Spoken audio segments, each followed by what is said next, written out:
ऋषि शिलाद एक बड़े वट वृक्ष के नीचे ध्यान मग्न बैठे थे।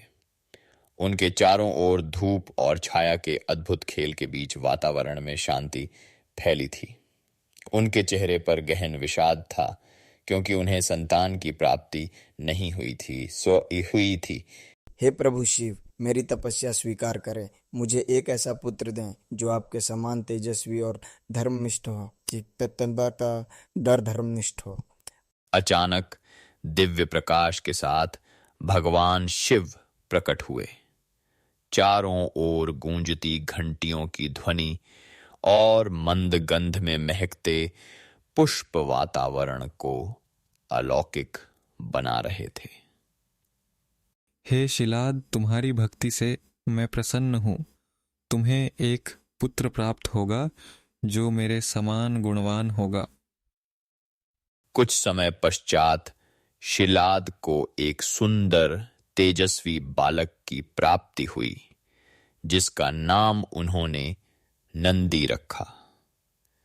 नंदी बचपन से ही बलशाली और अत्यंत बुद्धिमान थे।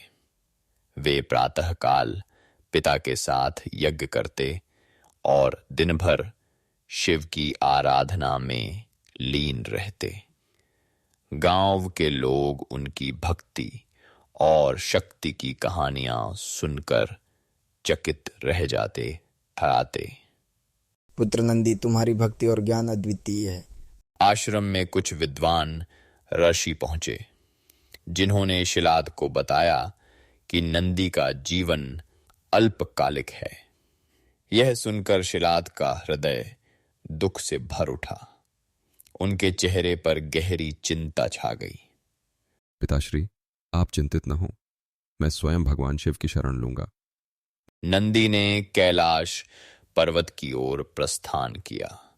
वहां उन्होंने भीषण ठंड और कठिनाइयों के बीच कठोर तपस्या आरंभ की।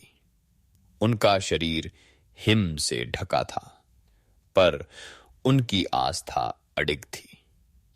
हे महादेव, मुझे आपका सानिध्य और सेवा का अवसर दें। भगवान शिव प्रकट हुए।